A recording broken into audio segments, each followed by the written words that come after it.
at least have a primary platform where you're spending 80% of your time, because it's so easy to try to spend 5% of your time on all of the platforms, and what you put into it is what you're going to get back. So you're not going to get that time back if you try to spread it too thin. At least if you go deep on one platform, you can start to see the benefits of that platform. And if you don't, then you can switch. You can always change to a different platform if you're not seeing the benefits. So as podcasters, we have the unique position of a ton of content. So for podcasters, I specifically recommend having your show be the central point, the nucleus of all of your content. So whether it's weekly, twice a week, daily, twice a month, monthly, have whatever your topics you're discussing on your show be the central point of your whole plan. Welcome to another episode of Listeners to Leads, where I'm helping podcasters launch and maintain a lead-generating show. I'm your host, Alesia Galati, the CEO and head podcast strategist behind Galati Media, a full-service podcast management company. On this show, you'll hear my guests and I discuss everything it takes to launch a successful podcast and keep it running. If you're ready to get leads, land speaking gigs, and create deeper connections with your audience through your podcast, then this is the show for you. Today on the podcast, we have Andrea Jones of ANDREA. Make sure you look for her links. She shares so much goodness in this episode. We talk all things social media, getting your podcast onto social media, making sure that you're sharing it with the right audience, what to do on each of the different platforms, including Clubhouse, and ways and strategies that you can implement so you're not getting sucked into hours and hours on Clubhouse, which I'm like, yes, hello, sign me up. With 150 episodes under her belt, Andrea knows her stuff. She is so good. Everything that she says in here is implementable and it is easy for you to do. So definitely take notes and welcome Andrea. Hello. Thank you so much, Andrea, for being here. I'm so excited to talk to you. I know I told you before we started recording, I've been stalking you for like years, and obviously the best kind of stalking, social media stalking. So if you could just tell us a little about who you are, what you do, your podcast, all that stuff. Yes. And social media was made for stalking like this. There are people who I feel like I know because of social media. But yes, I'm Andrea Jones. I'm a social media strategist. My podcast is the Savvy Social Podcast. And ultimately, my goal is to help people create more impact and build their business using social media marketing. I've been doing this since 2014 is when I started the business. I've been online since 2004.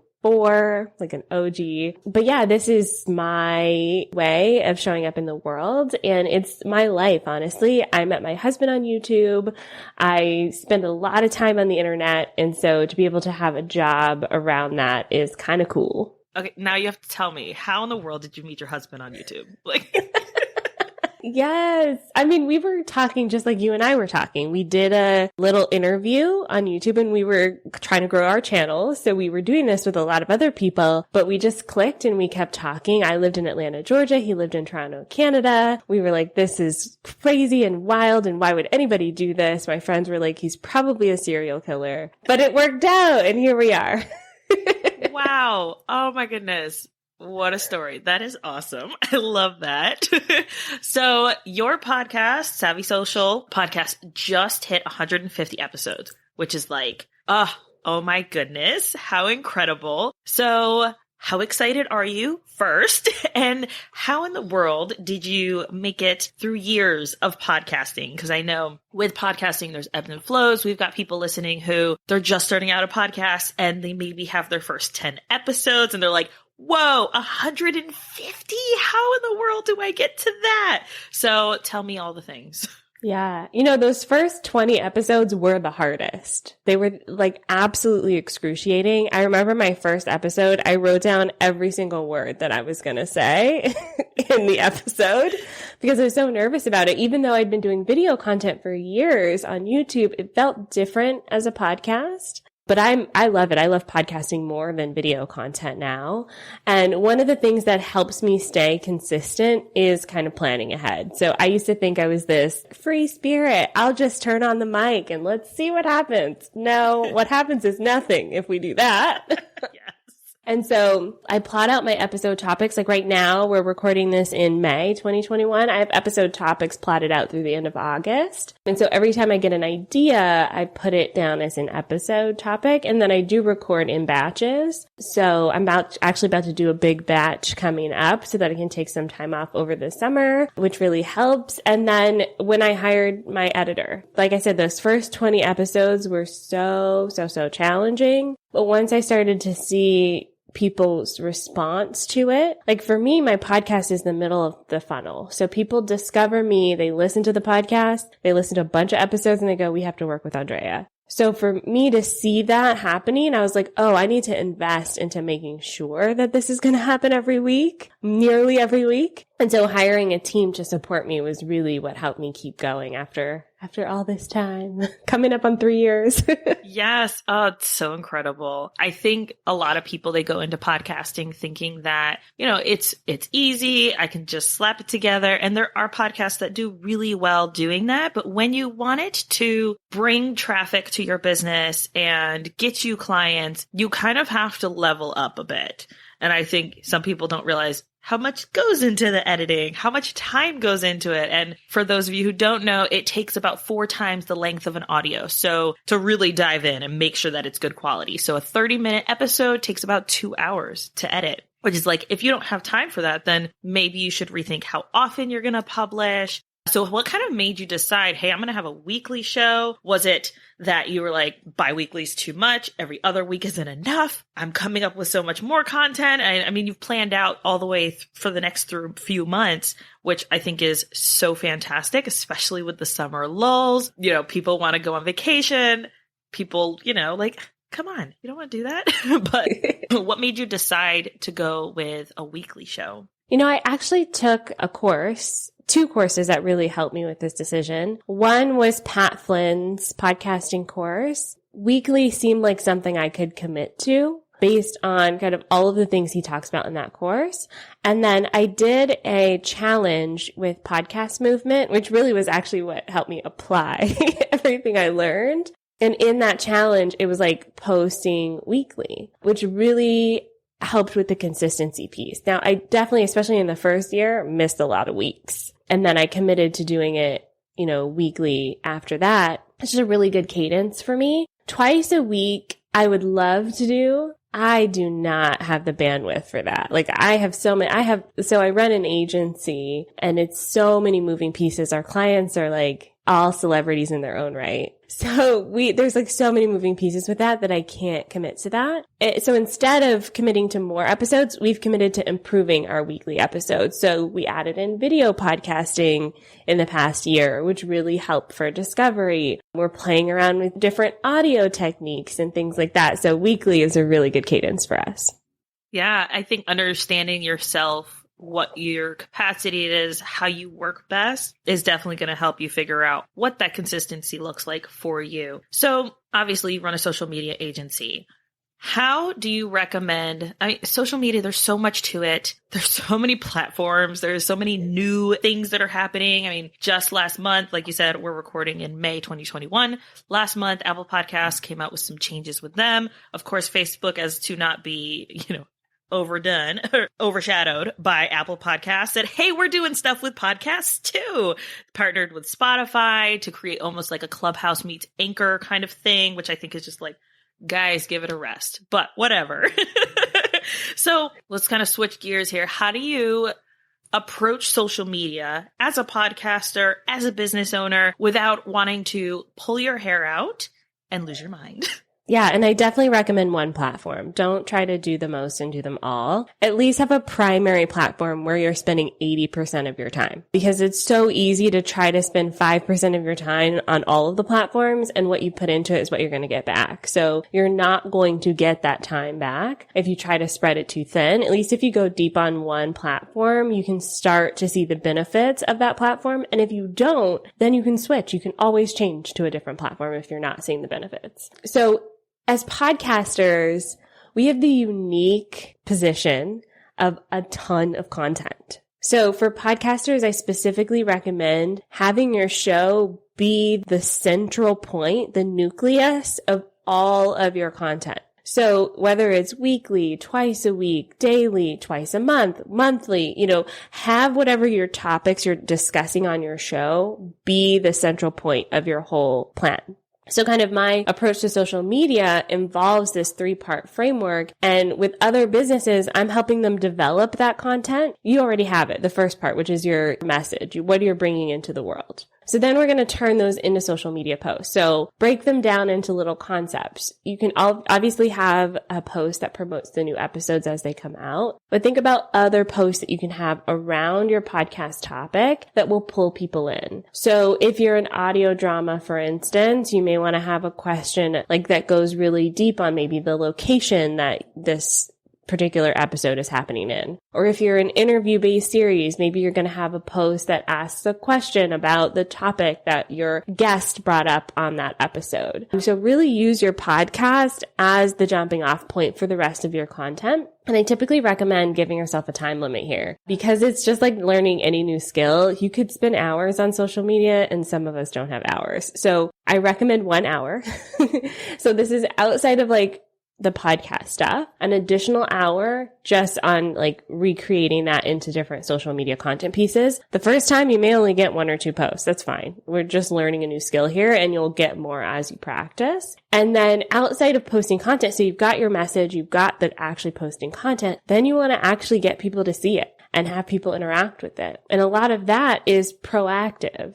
So getting into your community. What I love about podcasters is the podcasting community is very vibrant. So oftentimes, really great place to start. If we listen to 1, we listen to 10, 20, we can listen to yours too. So, start networking with podcasters, start networking with other people who will potentially listen to your show. You can do partnerships, you can do promo swaps, anything you want to do to encourage people to engage with you in your show. The only thing I do recommend understanding first before jumping into paid advertising, which is part of that impact phase, you have to understand how social media actually helps into your business. Otherwise, you're just going to give Facebook your money and they will gladly take it. Yes. So you have to make sure you understand like, okay, this is how this fits in. If I spend $10 and I get 12 back, that's still a win. But if you don't know those numbers, it can be tough. So messaging, creating the content, and then making sure it's having an impact and people are seeing it. Yes, all of this is so key. So for an episode like this one that we're doing, what are some, I'm thinking through ways to recreate the content. So I could easily ask, how much time are you spending on social media? Tie this back into the episode we're talking about. I could ask, other questions. Which social media platform are you spending the most time in? Or are you spreading yourself thin on all of them? Very easy, quick questions that come to mind to be able to engage the audience, pull them in. And I love that you put a limit on it, as well as a limit on the amount of time that you're spending on the platform as well. I saw one of your reels. You did a reel. I am obsessed with reels. I love making them. I love doing them. And I'm an Android user and I do not have Clubhouse. Well, now I do, but before I didn't. And even when my friend was like, hey, it's on Android now. Do you want it? And I'm like, fine. Fine. Don't want it, but fine. But you did a reel about trying to get a word in edgewise on Clubhouse. And I know that the podcasting community is really big on there. So let's talk a tiny bit about Clubhouse because I don't want this to be a Clubhouse episode. But what are some maybe ways to use this newer platform to help with your podcast growth or maybe even the community growth side? Yes. Okay. So if you want to go deeper in Clubhouse, I do have a podcast episode about this. Type Savvy Social Podcast Clubhouse on Google. You'll find it. I have a love-hate relationship with Clubhouse because as someone who made a profession out of talking, it sounds interesting to me. But I have found I have not had a great experience personally. That being said, as podcasters, there is a unique opportunity to get in front of more people and to basically have people discover you who would have never known you before. I've noticed that there is much more impact for me personally in smaller rooms. So less than 100 people. Get in there, raise your hand, get up on stage, participate in the conversation. This isn't about promoting you, but it's about tapping into natural human curiosity. And then your profile should promote you. So it should be fully optimized. So people know you have a podcast. They know what it's about. They know how to find it. start your own rooms as well. And this is a great way to host a conversation, just like you would host an interview on your podcast, and also bring in more people. So I've actually found it's a lot more fun for me to host my own room. I will invite people to speak. Everyone wants to speak at Clubhouse right now. So you have the unique advantage. If there's someone who you've been meaning to talk to, especially if they have a larger audience than you, and you go, I'm hosting this Clubhouse room, will you be one of my speakers? There's a higher chance of them saying yes right now because of the newness of this platform. So be brave, get out there, start moderating and hosting your own rooms. Such a great way to get in front of more people. Yeah, those are such great tips. Thank you so much. Because I literally got my username, looked at it, and was like, yeah, no, not today.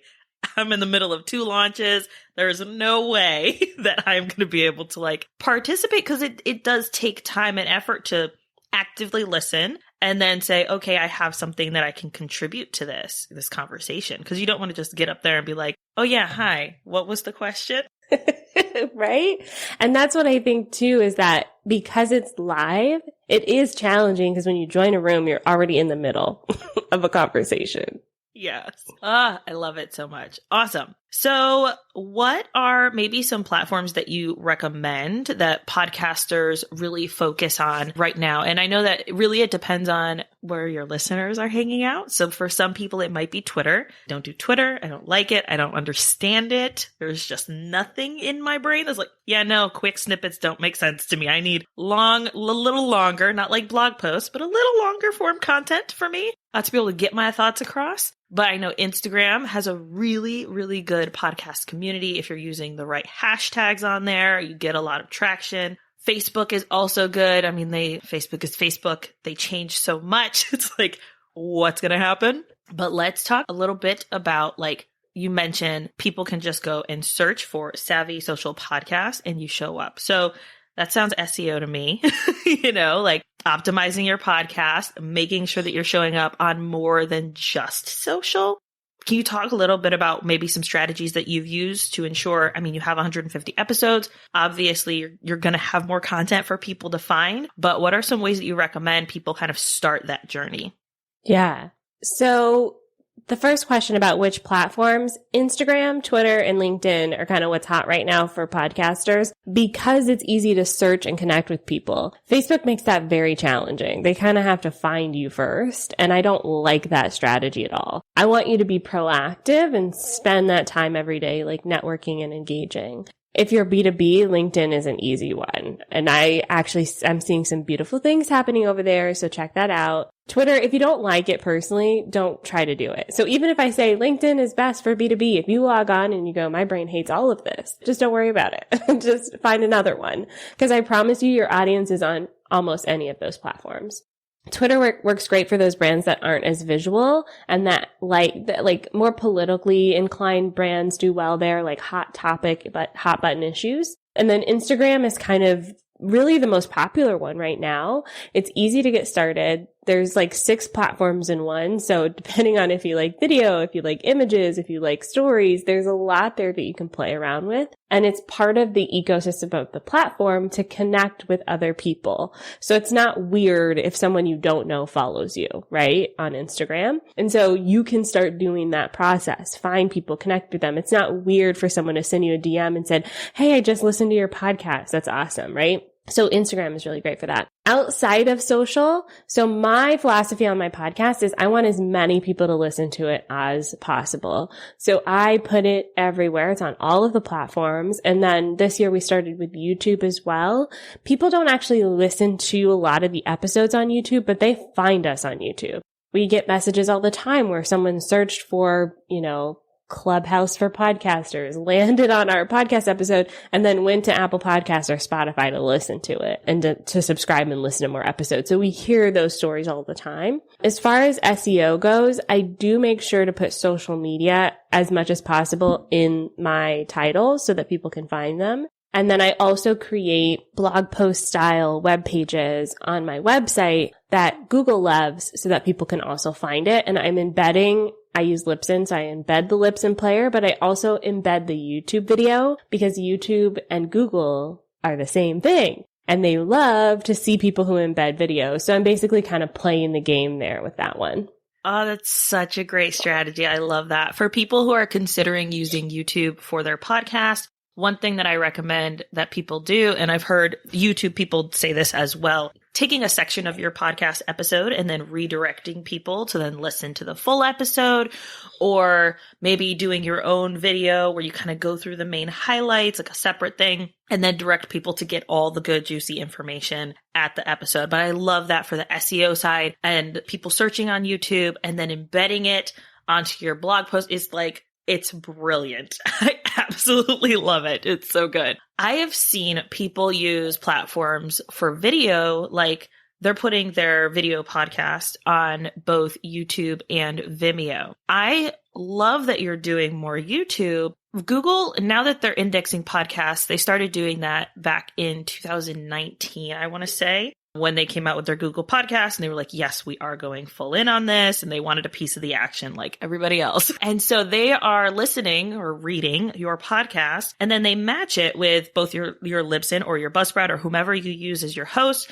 Having those embed players on your blog post is so important. And I don't think people realize for searchability that it's not enough to just have it on your podcast host and be sharing it on social, because the lifespan of that is going to be a lot less than on Google searches than a blog post is. So I love that you guys are like honing in on that strategy. So good. Is there anything else that you want to talk about that maybe you feel like we haven't really touched on? I think part of, especially podcasts for business owners, is thinking about the ultimate goal of your podcast. So I mentioned that my podcast is kind of the middle of my funnel. So that means I'm assuming people discover my podcast and they want to learn something. So I make sure I satisfy that. But I always talk about what I do and my offers and how I serve people and give them like a next step if they're interested in taking another step and working with me. And so I think that's very important when we think about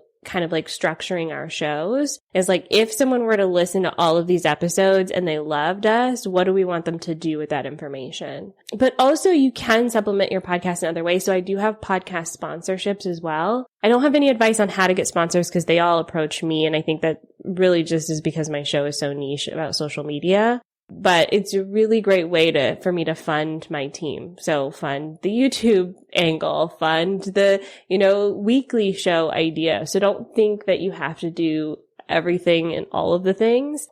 Start with where you are, develop a really great show. And I think once you start making the right moves, the rest will come. You've had some pretty incredible people on your show. Can you tell me a little bit about how, one, getting people to pitch themselves to be on your show, but also people that maybe in the beginning, reaching out to people. I remember when I had my past podcast, it was all about e-commerce business and product businesses. And I asked Emily Thompson of Being Boss, and she has her Almanac Supply Co. And I asked her to be on to talk about the product side of her business and all that fun stuff. And I sent her a DM on Instagram, and then freaked out when she said yes. So I am all for reaching out to those people who you're like, there is no way that this person is going to say yes to me. What were some of those things that you did maybe in the beginning to get some people on your show that you were like, ah?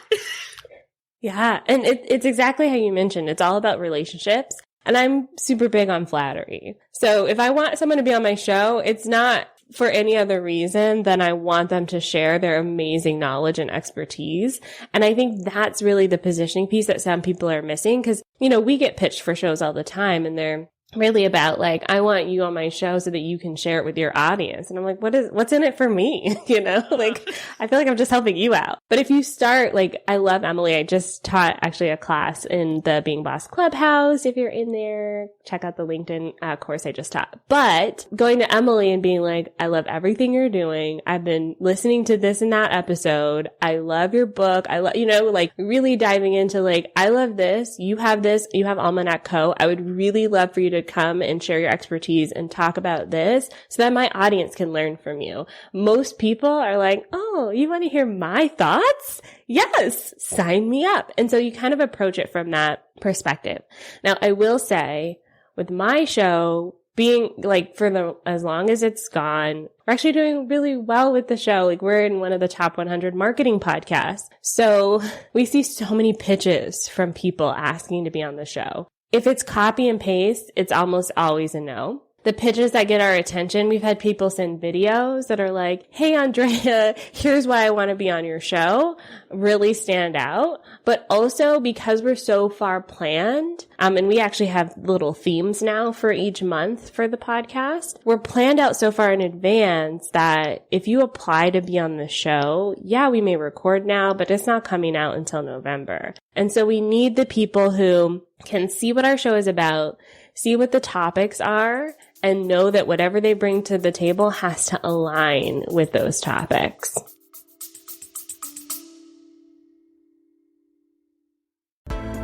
You put your heart and your soul into your show. And I want to help you reach all of those potential listeners out there. That's why I'm excited to announce my upcoming podcast marketing workshop. It's about giving you practical tools to grow your audience. You'll learn the secrets to getting your podcast discovered, attracting your dream listeners, and boosting those download numbers. This workshop will be hosted live with a replay available on April 30th. You can sign up by going to galatimedia.com/workshop. Let's grow our podcasts together. Yes. And I saw on your website, you have like a spot for people to click. And I think, oh man, there are so many times where I have seen people where they will pitch outside of that. They're like sending an email or whatever. And it's like, follow the directions. It's very simple. I make it very easy. I make it clear. Like it's not that complicated at all. So yes to all of that. I was going to say, when people do that all the time, we still send them to that form. Like I basically tell my assistant, Jemmy, if someone fills out our contact form, she has all of my inboxes. So she looks at everything before I do. So if someone's on LinkedIn, like, hey, I just submitted the form and I'm going to talk here, she already has a response like, we will review this, and this. Here's what you can expect so that I don't have to be bogged down by it. Because there are a lot of people who try to bypass that. Yes. Oh my goodness. Follow the protocol, people. Yes. Especially like podcasting isn't your whole business, and I think that sometimes people think, oh, you're a podcaster, you're a professional. Yeah, I'm a professional podcaster, but that doesn't mean that I spend the majority of my time on my podcast. Like I've got other stuff to do, So respecting the host and knowing like they've got other stuff, follow their process. If you're a good fit and you're going to bring value to their audience, then yes, it's going to be a go. But if not, then that's okay too. There are thousands and thousands of other podcasts that you can go pitch yourself to. Oh my goodness. Such is life. Yeah. Oh my goodness. We just recently, we landed a new client and she was talking about this exact thing about people, wanting to be on her show and pitching her show. And I, kind of went through how we are able to streamline that pitching process and ensuring that people don't get outside of the box. And I was like, it's okay to be a jerk. Like you're doing them a favor by allowing them to be on your show. So it's okay if the answer is no, or if you record something. And I want to know your answer to this. Have you ever recorded an episode and it not aired? It happens all the time. There's still one out there from 2 years ago that I think about sometimes where I'm like, whatever happened to that? But I just try not to let it get me down because it is a numbers game. An example, in 2021, so far, I've probably guested on probably close to 100 podcasts by this point. Almost every day I have a podcast interview, sometimes twice a day. It is a great way for me to get in front of new people and grow my audience and all of that. And I have a team actively pitching me on getting on more podcasts. But I could say for certain there are probably only 2 or 3 of them that have been actually very valuable to me and gotten me a lot of business. And that's okay. That's what it's about to me. Like even if one person listens to this episode and goes, oh, I don't have to be on LinkedIn. And they got that away from it, I won. Like, I feel like I helped someone else. And that's the most important thing for me. But if I record an episode and nothing ever happens to it, I try not to be too hurt about it because I know life happens. People are complicated beings. And so I just wonder about it sometimes when I go, well, something must have happened. And I try to assume the best. Yes. So for your show, have you ever had a guest on your show, and then toward the end of the conversation, you're like, I don't think this is going to go on the podcast. Maybe the vibe didn't go well. Like, I'm very much into vibes and like good feelings. And I'm a Virgo. So it's like my way or no way, like this is the way it is. So like, I want to give people permission, to like, if it doesn't fit for your audience, you have to think about them first. It's almost like being a parent, right? Like, what is best for my kids? I know you're a dog mom. So like, what is best for my babies?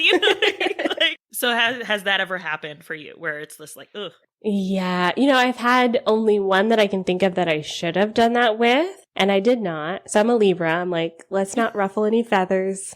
I don't want to tell them. We'll just publish it anyways. And it was just not a great episode. It was actually one of the first times I got feedback from my audience that was like, this was not a great episode. This person was not a great person to interview. I should have, and it has happened in the past where like halfway through, I'm like, yeah, this isn't going great. But what I've done recently is instead of trying to mitigate that, I just have an application process now. So even if we say you're a good fit for the show, you still have to fill out a form outlining what you're going to talk about so that we can still determine if it's a good fit before we start recording. And then we'll look at things like their social, we ask people, what's your favorite social media platform? If we look and you haven't posted in 3 months, I'm sorry, you can't come on the show. It's a social media podcast.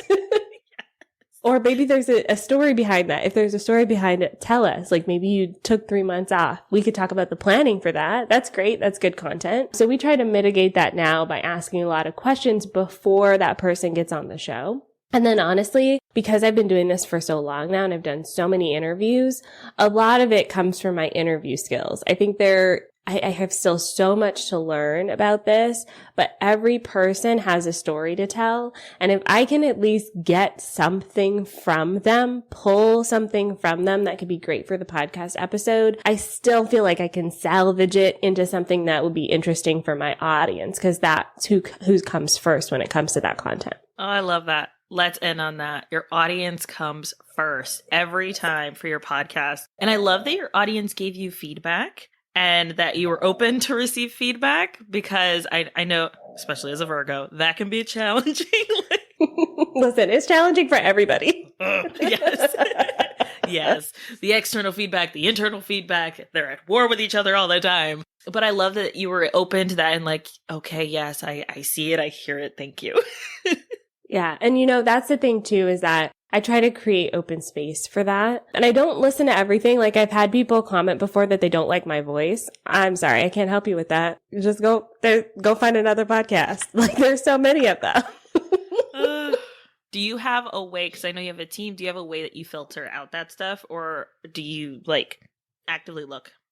I look. I gotta know. I use Chartable. And they send me emails about our rankings, which is why I know we're in the top 100 marketing podcasts, and that's where I want to stay. And then I use another one. I can't think of the name right now, but it sends me reviews. So since I'm in Canada and most of my audience is in the US, I can't see a lot of the reviews if I just go look. So I get the emails. I think it's like a weekly or monthly digest of the emails. And then on a lot of my episodes, I encourage people to DM me on Instagram their thoughts about the episode. So I open the door to listening to what people have to say. And I'm actively always listening to that. To me, that's part of my job. But my team does help with a lot of that, especially if we get positive comments. We've got a little positive comment Google Drive folder where we just put everything in there. And if I'm having a bad day, I will go read through everything in that folder. They help me save all of those things for marketing later and all of those things. Oh, yeah. I love that so much. So tell us, where can people hang out with you, stalk you on social? What's your favorite platform now? I want to know. Yeah, no, my favorite's Instagram. I'm loving Instagram right now. I just think it's a lot of fun. And so I'm at ANDREA. That's online DREA. Love a good voice message DM. If you're listening to this, let me know. And then if you want to get started with like diving more into social media, I've got a free course. It's onlinedrea.com/free, and it goes through the framework. So kind of what we talked about a little bit today, you'll get the diagram of the framework. There's about 7 videos, 10 videos in there. There's some swipe copy too. So like if you have a podcast, you want to promote it, we wrote like a caption that you can just plug and play and fill it out. So there's a lot in there, and it's really a sample of what our programming is like. So definitely check that out if you're interested. Yeah, we'll have all the links in the show notes, so definitely head over there and you'll be able to get them very easily. Thank you so much for being on and taking time. And oh my goodness, there was so much goodness in this episode. Thank you so much for having me on the show. This has been so fun.